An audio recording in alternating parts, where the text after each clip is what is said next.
Hey there, welcome back to the James Show, News Talk 820 WBAP, now on FM at 93.3. We're talking about guns at the state fair because I am tired of this namby-pamby, holly-hobby that we play at the Texas state government level where we act like guns are scary. No, if we can do that in 49 other states. We can't do that here. And so there's a bill that passed the Texas State Senate, hadn't passed the House yet, that would allow concealed carry licensed gun owners to have their guns at the state fair, but not the rest of us. And I don't think this goes nearly far enough. In fact, I think the Texas State Fair should be an absolute celebration of guns and gun culture and gun history and all things gun related. We should have a whole exhibit hall dedicated to guns. We should have shooting tournaments. We should have trick shooting shows. We should have a gun flea market. Big tech should be holding the gun. And where are you people? You know, because I hear from the gun people when I call a magazine a clip or vice versa. Or if I say something that has like a hammerless 38, I'll get 28 emails. People are like, it's an internal hammer, you idiot. You shouldn't talk about guns unless you know what you're talking about. Well, all you people that are so pro-gun, why do y'all put up with this? Why don't we have gun exhibits at the Texas State Fair? Who's calling for that? I don't see the NRA calling for that. I don't see any of y'all calling for that. Where are you at on this one? 800-288-9227. This is Jason in Midlothian. What do you think about guns at the state fair, Jason? Man, I think it should be open carry. I believe probably some of those pellet gun targets, maybe we should win prizes for that. Maybe a ring toss deal. I don't see any problem with it. So am I just not hearing from the pro-gun people about how we should expand guns? And because, you know, they focus on the legislative stuff, but I feel even within the pro-gun lobby, they ignore cultural issues to a huge detriment of the cause. Like letting the Washington Bullets be renamed the Washington Wizards.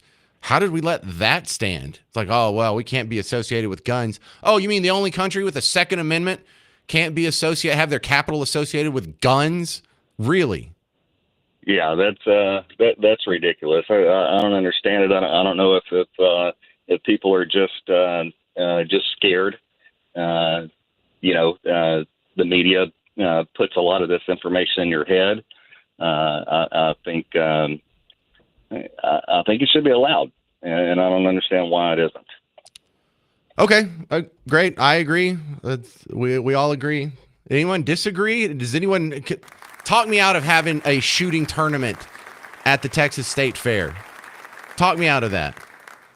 Talk me out of we should have a gun exhibition. We should be showing our kids how cool guns are. You know how they're always trying to normalize their lifestyle choices with kiddos, so much so that they want to have like secret conversations with kids without their parents' permissions about certain issues.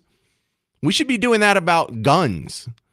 We should be fighting tooth and nail. We should be making the Washington Bullets. We'll rename them back to the Washington Bullets, not the Wizards. What is the historical or cultural connection between Washington, D.C. and wizards? Has there ever been a wizard in Washington, D.C.? Are there wizards that are just intertwined throughout our cultural and political history? No? Well, then what the heck? Why are we letting all this stuff slide? We should have gun clubs in schools. Now, don't call in. I know. Shh, I don't want to tell all the secrets. What y'all don't know is like out in the country, like we do our own thing. Like stuff that we're not supposed to do. Evil stuff, you know, like pray at football games on the stadium loudspeaker. Oh my God, a public school had a prayer. Separation Church is like, dude, we do it anyway. You're not going to catch us. You're not going to know. We do all kinds of stuff out there. We didn't wear masks either. We wore masks for about 6 weeks, and then we didn't for the rest of 2020, 2021. It was never a thing. You people in the city, you have no idea. You have no idea. You would be so much happier if you knew, too. This is Kim in Weatherford. You're on the James Show. What do you think? I think that concealed handguns at the State Fair of Texas are fine, but I think that if you just allow anyone to be able to carry a gun, you're going to have a nutcase walk in there and blow a lot of people away. So I think it's safer to have a concealed handgun. Okay, so if you don't allow people who don't have the license to carry a gun in the state fair, that will prevent people from being shot at the state fair. Absolutely not. Okay, so with that, Explain how people in 2023 got shot at the state fair by a guy who was not allowed to legally carry a gun in there. That's what I'm saying. You're always going to have a nutcase, but if you allow anyone to carry a gun and it's allowed, then you're going to have the nutcases just go berserk. It's going to be more than just one. Oh, it'll be person even worse. carrying. That's what you're saying. It'll be Yes, even worse. yes. But if you have concealed handgun, those nutcases have to think about, okay, who is carrying now and you're- who is not. Is this a theory, or do you have some sort of evidence that your theory would be borne out to be true? Because you say that like it's a foregone conclusion. But in years past, we didn't have bans on anyone carrying guns at the State Fair of Texas. Did we have more or less shootings then?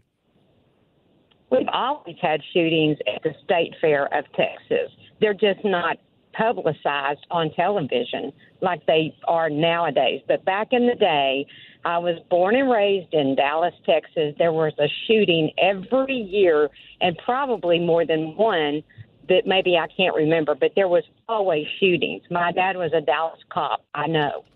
Okay. You're I think you're thinking too small here. Think back 100 years. Was there more people carrying guns and fewer people being shot at the state fair? I don't know. I wasn't around. I'm not that old. I'm getting there, but I'm not that old. Right, but you're making statements that are kind of predicated on you knowing the history. If you're saying this like it's a foregone conclusion, the rest of us assume you've probably Googled this or know that, hey, when we had it wide open for people carrying guns, there was a lot more shootings. But you don't know, do you? You're just saying that like it's true. I don't know. Right. I just know that there's been shootings at the state fair over all the years. Every single year, it just wasn't publicized. But people were not allowed to carry guns, supposedly. But it was the whack jobs that got in with the guns. So you are sitting here and still on your position saying that even with restriction on people carrying guns, there has been a steady stream of shootings at the state fair. In fact, it's normal. It's kind of goes all the way back through at least your lifetime. So we have evidence that gun restriction doesn't prevent shootings at the state fair, but we don't have any evidence that when we had it wide open that things were worse. Correct. Okay, so you are like 180 degrees opposite of what logic would dictate. The scientific method, the conclusion that is just laid in front of your feet. I guess I'm not following what you're saying there. Okay, we have evidence that with gun control, with some restrictions on guns, that there's regular shootings. It didn't stop shootings, hasn't stopped them your entire life. We have 50 years of evidence from your clear memory. Now, before that, if you go back a certain time, before we had gun control and gun restrictions at the state fair, I think we all understand that there was probably a time when the state fair was wide open and most people were carrying guns. Do you know if there were more or less shootings then? I would submit it's less. Now, I don't know the numbers off the top of my head, but this is the pattern that happens with so many of these other instances when we talk about gun control. When we were all carrying guns, you know, there was fewer shootings. Oh, I agree with that, but we didn't have the drug problems we have now, and that's what is promoting a lot of the shootings now. Okay. People are just messed up on drugs. All right, so now it's the drugs. Kim, I want you to think about the conversation we just had, because you just laid out my case. Because my case is that if you have the restrictions there, you're still going to have the shootings, but you're only going to have bad people there armed. In fact, I would submit we try it my way, Kim, and see if there's a disincentive for people to go on shooting sprees inside the state fair because they know there will be a bunch of hicks and hayseeds like me that'll be armed. Can we try it and see if we're right? 800-288-9227, 800-288-9227. Coming up next, Robert F. Kennedy wants new vaccines to undergo placebo testing. They weren't doing that already. Find out what that means next, and does that affect you or your kids any? That's coming up on The James Show. News Talk 820 WBAP, now on FM at 93.3.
Hey there. Happy Friday. Welcome to the James Show. It's News Talk 820 WBAP, now on FM at 93.3. So I saw in the news that Robert F. Kennedy Jr.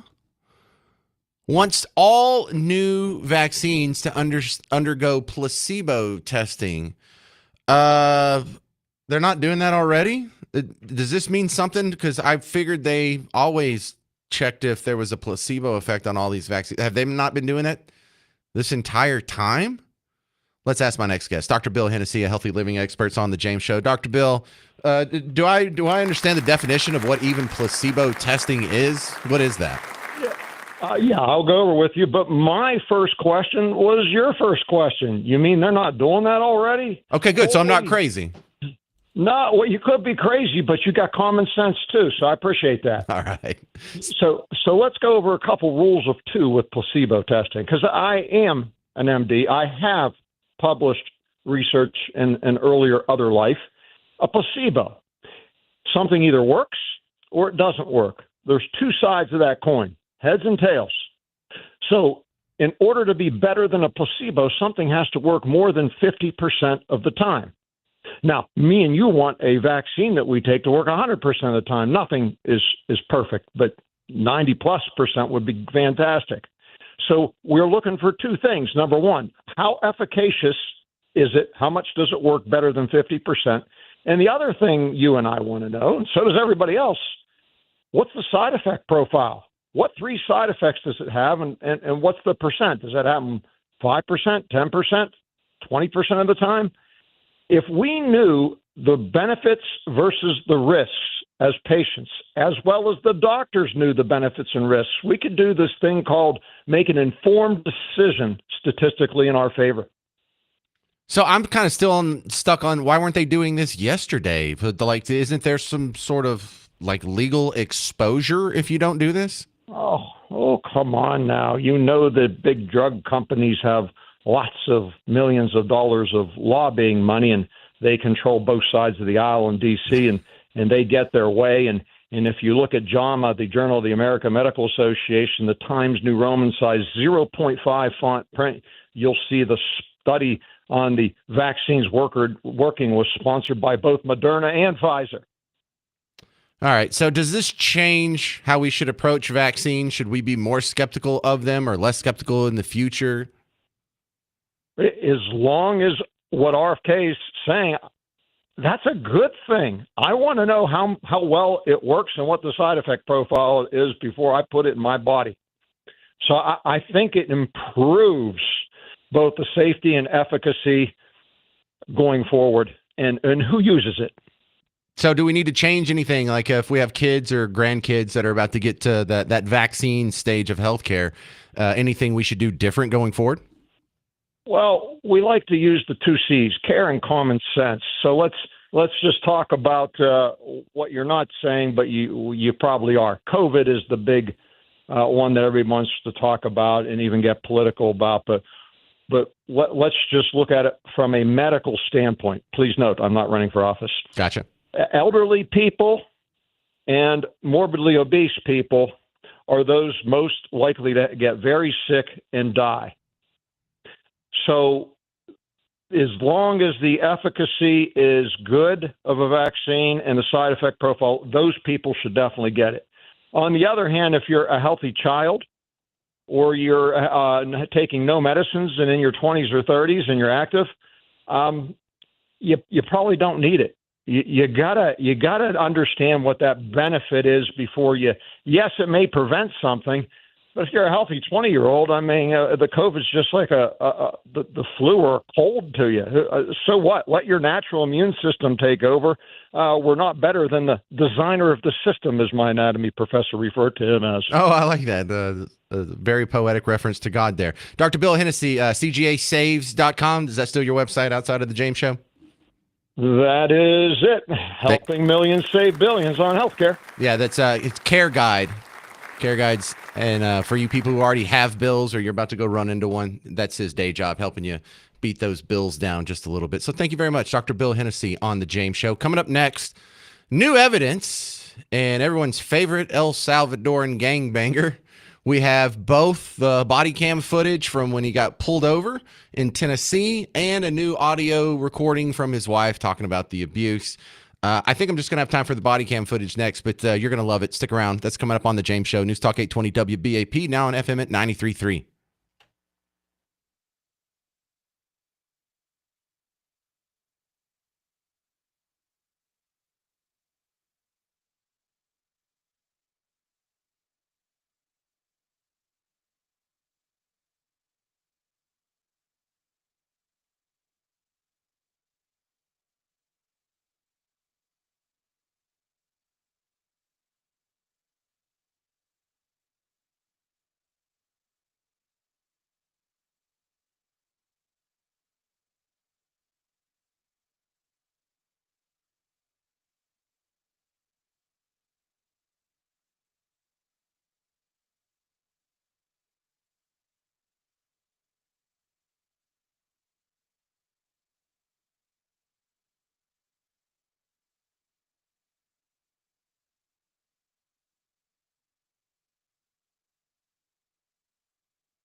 Hey there, happy Friday. Welcome to the James Show, News Talk 820 WBAP, now on FM 93.3. All right, we got a lot coming up in this last hour of the show because I have Colonel Allen West, former Lieutenant Colonel Allen West, coming on in the next segment to give us a preview of what you can expect at tomorrow's local elections. And then following that, we have a special edition this is going to be really cool. We've never done this before, but I really like the sound of it, of Name That Artist. And in this one, Name That Artist, the category is going to be Tiger Beat covers. So guys that were on the cover of Tiger Beat in the 70s, and I believe you said there was some 80s there. So this is going to be a little bit different, but it's also kind of cool in the fact that we have a great prize to give away. Tickets to see Billy Idol are on the line, and if you don't like him, what about Joan Jett and the Blackhearts? If that's not enough of a reason to go, you need to get your head checked. So stick around. But right now, it just keeps happening over and over and over. We just keep finding out more evidence on America's favorite El Salvadoran Maryland father, Abrego Garcia. We just keep seeing more and more and more evidence that of all the people you're going to advocate for, really, this guy. And the important part to remember when I'm going to play you these next couple of audio clips, you had a sitting senator and 5 congressmen go visit this dude in El Salvador. Do they go visit anyone in their own districts in prison? Do they ever advocate for an American citizen this hard, for their own constituents this hard? I mean, even if you are going to go for an illegal immigrant, why this one? Why do you have to pick a guy who, by all objective evidence, sounds like he's just kind of a terrible human being? So, you know what? I will play the clip. This is the wife.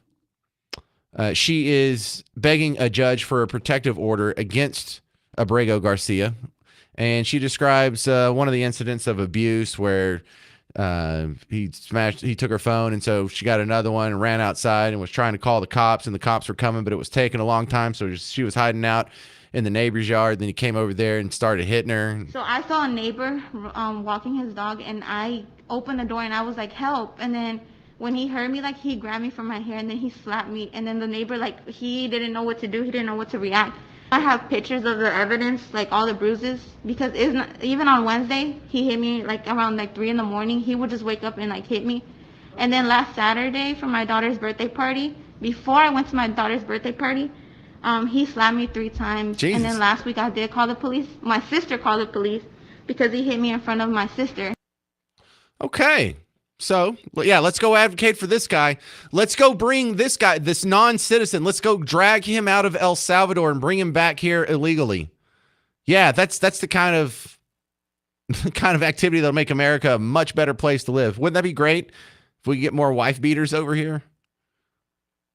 Man, have you ever seen a senator go and simp for a wife beater like this? For a gang member? And in this other audio that I have, the audio's terrible because it's body cam footage. I don't even know if I really want to play it. But in this one, he's pulled over, and I wish you could see it because it's in a what looks to be maybe a Suburban, but it has extra seats in the back. So it's I don't know, it's kind of weird. And his English is terrible, by the way. Not that you're surprised by that. But the point is you're catching him in the act of trafficking human beings. Like, that's the conclusion the cops came to at the scene, which I thought this was just amazing. Now, this is reportedly from TMZ, but strangely, they don't get a whole lot of stuff wrong over at TMZ. So I just want you to hear some of this. First off, he's the one that's talking to the cop. I know his English is terrible. Just work with me here. But you'll hear a little of the end of the initial engagement. And this cop must be new because when he gets back, his partner explains to him what's going on. Because they can't see in the back windows. The tent's too thick. They have an extra row of seats in there. And they have 8 people packed into this car. And so what are you doing? You're going from Maryland to St. Louis, and they're in the middle of Tennessee now. Oh, you're just trafficking human beings around. Human trafficking. Window? Stand by. How dark are they? The color. Yeah. From Texas is good. How many rows have you got in here? 4? Where? 4 seats, 4 rows of seats. Yeah, three seats. Yeah, we hit. Yeah. Did y'all put an extra one in? Huh? Did y'all put another one in? No. Did it come like this? Use the truck. I've never seen one with that many seats in it. What you say? He's my boss. I said I've never seen one with that many seats. Oh, in it. really? Yeah. That's why I was asking if you put an extra one in. No, it's the same. Like this. Okay, and here comes the explanation. It'll cut to him talking to the other cop right here. You know what you got, right? You know what you got here, right? He's hauling these people for money, is what he's doing. But sometimes they commingle dope. And No. But he, did you see the squad in the back? there's 8 people in there. Yeah, I know. I didn't know that. They put an extra row of seats in there. Yeah. So he's getting paid to haul these people, probably to Maryland, I would say, if I had my He guess. said that. Wow. Okay. So, in your 2 new pieces of evidence for Abrego Garcia today, we've confirmed that he's a human trafficker and that he beats the snot out of his wife on a regular basis, just out of habit or sport, I guess. On top of that, whether or not you believe the knuckle tattoos recognize his connection to MS-13, that's pretty well documented in many other court documents, like 4 other cases that have popped up at this point. This is the guy that you all rally behind. This is the guy you go visit in a foreign country. You go visit him in prison. Good job, guys. You really picked a winner there. That's going to work out for you. Great. 800-288-9227. Coming up next, the legend, Lieutenant Colonel Alan West, is going to be on the show to highlight the local elections that you're going to go vote on tomorrow, aren't you? Because you're a good little voter. I'm James Parker. It's News Talk 820 WBAP, now on FM at 93.3.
Hey there, welcome back to the James Show, News Talk 820 WBAP, now on FM at 93.3. You know, earlier in the show, someone was fussing me. They're like, why are we talking about jogging? There's a big election tomorrow. We'll talk. We can do both. We already talked about it on Wednesday and Thursday and a couple of shows last week. But here to give me the ultimate assist with it is legendary political figure here in North Texas, Lieutenant Colonel Alan West, back on the James Show. Welcome back, Alan. It's good to be with you, James. Thanks so much, and I appreciate you attending our Reagan Day dinner last Saturday. Oh, it was an honor. I'm a huge fan of Rand Paul, and I really enjoyed how he was kind of happy-go-lucky, and the more he was talking about the situation around the COVID reaction and the lies and the cover-ups and the all the dastardly deeds that are happening behind the curtains, you could tell he was just getting irritated as the speech went on because he was reliving all those moments in his head. And you know what? I was getting pretty irritated too. I think a lot of people were, and let's just pray, as he said, we don't get fooled again, as the song by The Who goes. Right on. Okay, so we have a lot of people out there who their ears just perked up because, Alan, they forgot all about this election that's happening tomorrow. For the average citizen, what do they need to be focused on? They need to be focused on the local level of governance, which is really the most important because it touches your life every single day. So tomorrow is the last day for the municipal level elections across Dallas County and also adjoining counties, where we're looking at city council, mayoral elections, school board elections, and it's really vital that people get out and vote in this final day. We need to have a good turnout because these are the people that are making the decisions about your safety and security. If you had not seen the new Dallas police chief, Daniel Comeau, who was selected by the city manager, of course, the city manager selected by the Dallas City Council, his very first interview was horrific. He didn't talk about supporting more police, which they should have, according to the citizen-led petition that passed. He didn't talk about working with ICE. So in other words, here's a law enforcement official that doesn't want to enforce the law and protect citizens here in Dallas and Dallas County from Trinidad and MS-13, some of these other very nefarious terrorist organizations.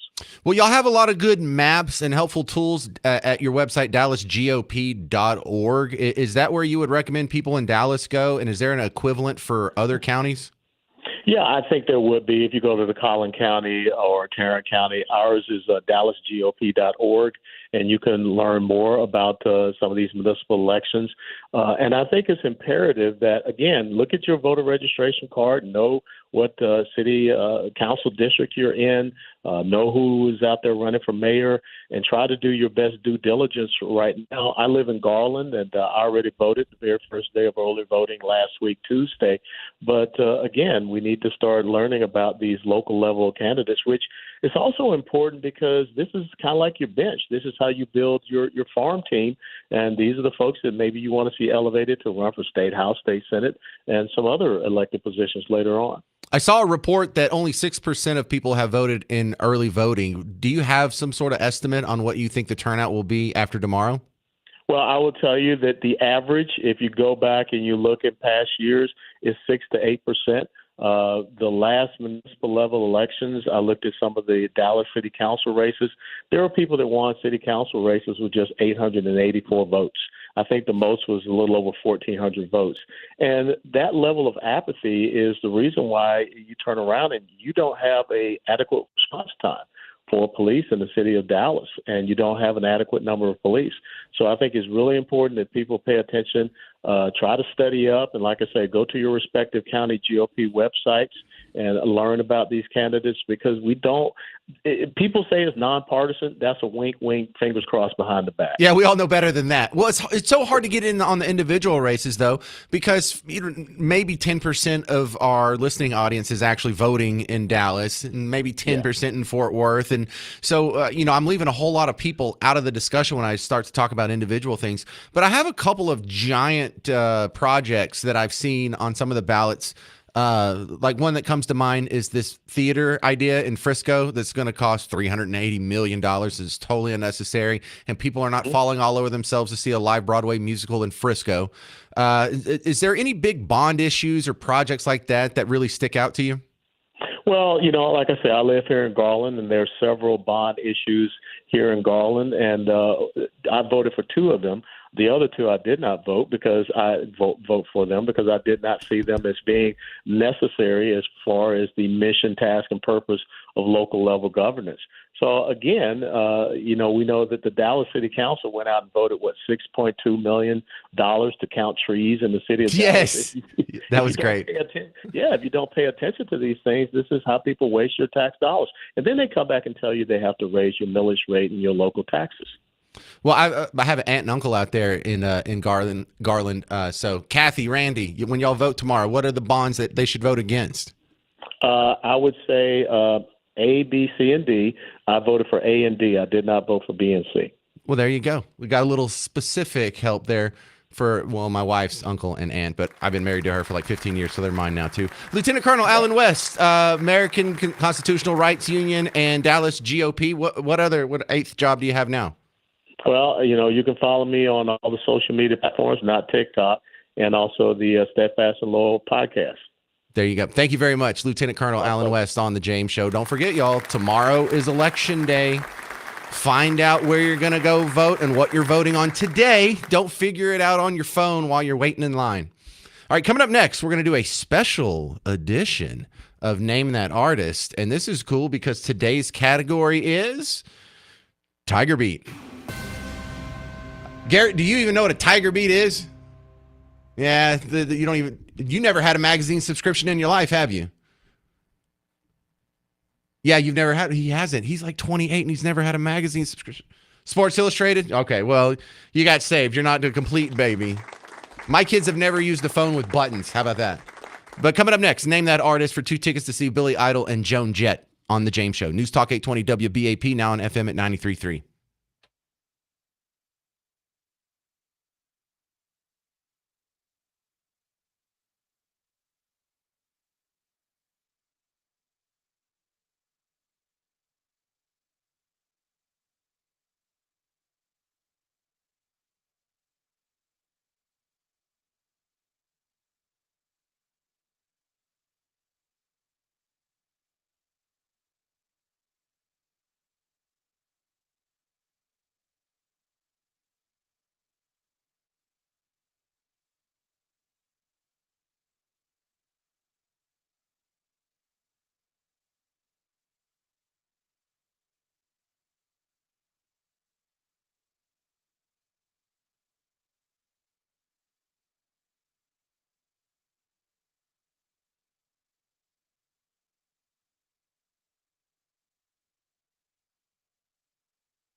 Hey there, welcome to the James Show, News Talk 820 WBAP, now on FM at 93.3. If you want to play Name That Artist, 800-288-9227, 800-288-9227. We're going to be playing for 2 tickets to see Billy Idol coming to Dickies Arena on May 7th. Special guests Joan Jett and the Blackhearts. Get tickets and information at livenation.com, or if you want to try and win them now, 800-288-9227. Or maybe you want to call after you listen to today's montage. Today's category is Tiger Beat. All right, Bruce, you are the brainchild behind this. Bruce, the program director for WBAP, who's rarely on the air here, so kind of a neat trick we're pulling here. Is this a Rocky Horror Picture Show reference? All right, so why Tiger Beat? Did you have a subscription to Tiger Beat when you were a young man?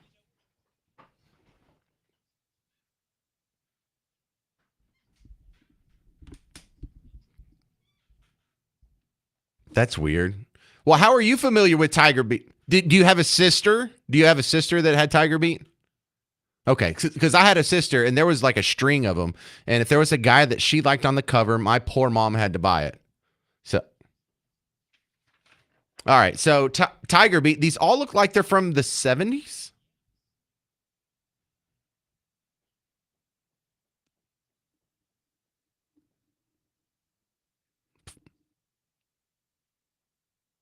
No, tell me more about it. Why would it be so important to you? I don't understand. All right.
Oh my God, those songs were terrible, Bruce. No. All right, 800-288-9227. There's still a couple of lines open if you want to get in the rotation. Maybe you could just be the last person standing and not have to get any of them right. Bruce, when I was listening to that, I knew 3. 3, sir. All right, so let's just go ahead and get it started with, we'll start with Barbara. Barbara, did you actually take the time to write down all the artists? Did you pull out like a notepad file on your phone and type it in? The truth? No. All right.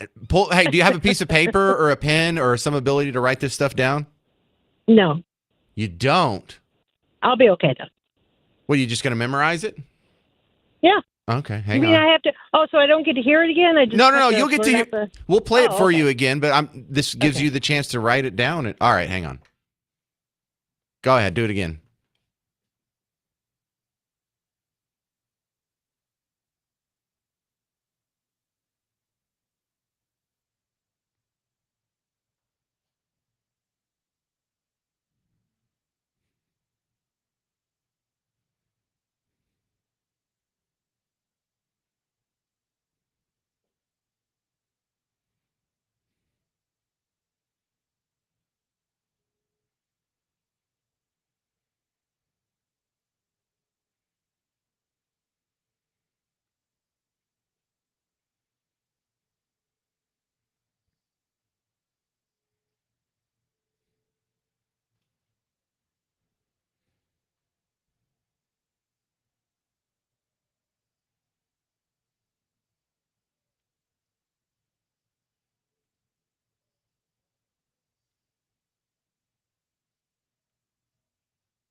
All right, that was, again, I think I only got 2 that time. Does that help, Barbara in Dallas? So, so I have to name them all without hearing them again, right? Are you there? Okay. Yeah, let's go. What you got? I'm just going to say Johnny Osmond. Donny Osmond was in there. Oh, so they don't have to be in order? We can try. Okay. The Bee Gees' younger brother.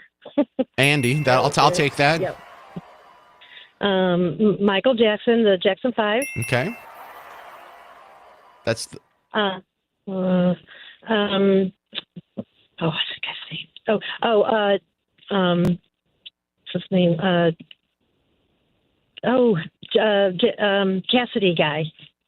Sean Cassidy, sure. Sean Cassidy. And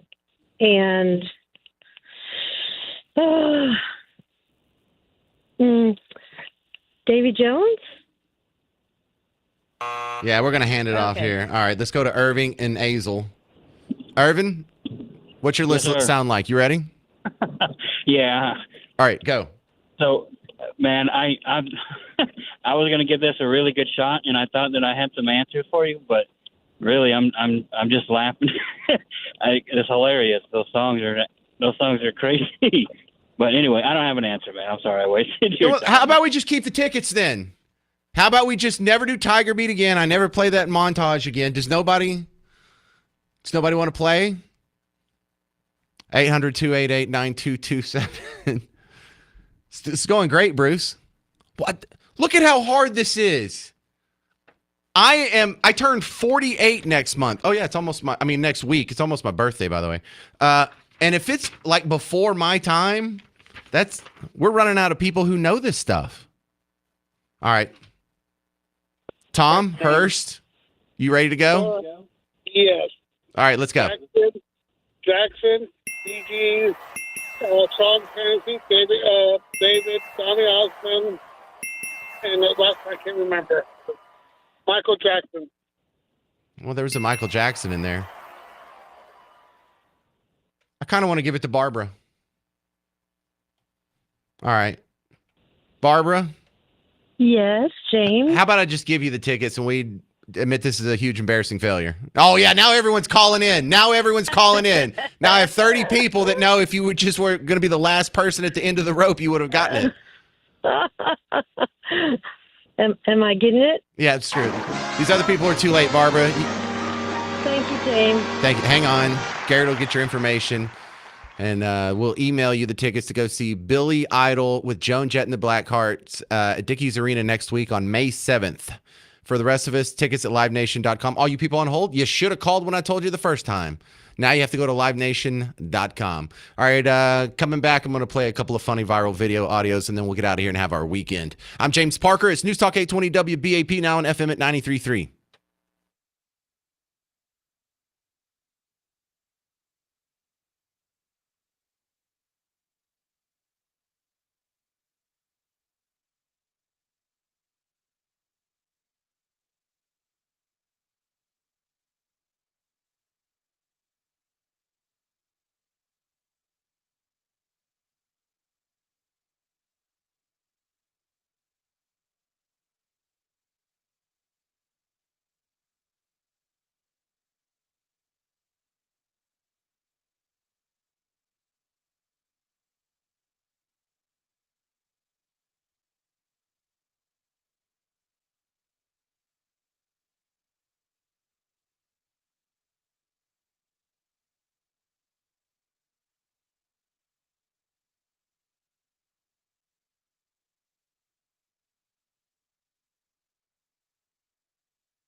Hey there, welcome to the James Show, News Talk 820 WBAP, now on FM at 93.3. The next James Show meetup, I believe I have a place for that's going to be in Keller. But then we also might do something in attachment with the, in adjacent to the Rob Schneider coming to town, and maybe we could do like a little happy hour with him. I don't know. We're working on some stuff, but if you want to go ahead and nominate a place for a future James Show listener meetup, then just let me know, james@wbap.com, or find me on Facebook and send me a Facebook instant messenger message. And for all you people that email me on Name That Artist, it doesn't work like that. You have to call in. And John actually made a good point. His wife wanted to know, we never said all the names of the list. Good point, John. That was an oversight by me. I'm glad you caught it. Sorry, I have failed you as a host, but John has my back. So the list on Name That Artist in the last segment, it was Sean Cassidy, Jackson 5, Bobby Sherman, Andy Gibb, the DeFranco family, David Cassidy, Leif Garrett, Bo Donaldson and the Haywoods, Donny Osmond, and John Travolta. Okay? Didn't mean to leave you hanging there. I want to leave you, before we all go off and have an awesome weekend, with a little perspective here on just how good you have it. I mean, myself too. But just the fact that we live in 2025 in the greatest state, in the greatest country the world has ever known. Of course, we don't appreciate it like we should. We can go back 300 years to when Versailles was brand new. Versailles, the royal palace, because Paris was getting too stinky and they wanted to have a little more room and a little more safety from the rampaging mob. So they built this giant palace out there. Doesn't have one toilet in it, though. You know what that means? That means that people were using chamber pots mostly, and then they would just chunk it out, or maybe whiz in the hallway, or when you go through the garden, drop trowel, let it go there. And by all reports, after 1 year, Versailles smelled so bad you could barely stand it. You had the ladies that were fanning their face. It wasn't because it was too hot, because it stank too bad. Now, that wasn't really unusual for that time. That's what all of Paris smelled like. But Versailles was supposed to be one of the things getting away from all that smell. And it turned out it really didn't matter if you were the richest person in the world or the poorest person in the world. You were probably walking down the street on someone's waste products. You were probably smelling them at all times. There was always flies buzzing around. There was always parasites and infections and bacteria and viruses. And it was just nasty. And then I saw a video on PragerU where they made a good point that you would rather live in a studio apartment in the building across the street from me right now, the lowest rung of society, than you would be a royal in Versailles. And it's not just the toilet. It's that you have air conditioning, a refrigerator, Netflix, antibiotics, food that doesn't spoil after 1 day. So yeah, this will make you appreciate life a little bit more. Louis XIV's magnificent Palace of Versailles had no proper waste facilities. People relieved themselves where they stood, in hallways, behind curtains, and in the gardens. One contemporary observer noted that Versailles was the receptacle of all of humanity's horrors. Gross. The passageways, corridors, and courtyards are filled with urine and fecal matter. Great. This is Louis XIV we are talking about, maybe the richest man on earth at the time. Ask yourself this question. Would you prefer to live in a studio apartment with electricity, a window air conditioner, and indoor plumbing, or a Versailles palace with none of these things? So the conclusion is we live like kings, better than kings used to, actually. When you look at the world that we live in, we're like, there's been 100 billion people ever, right? We are in the top percentile in terms of the luck that we have had. The lives, like the calorific intake that we just take for granted. The fact that our children don't die, in the first year. The modern medicine and our lives and the entertainment that we get. We're living like kings. Yeah, even better than that, being in America, if you make more than $30,000 a year in your household, everyone in your household, if it adds up to more than $30,000, you're in the 1% on Earth. So don't be so bummed out. Don't be in such a bad mood. Go out and appreciate it this weekend. And then we can all be worried and stressed out about work and school and whatever else on Monday. I'm James Parker. This has been The James Show on News Talk 820 WBAP, now on FM at 93.3.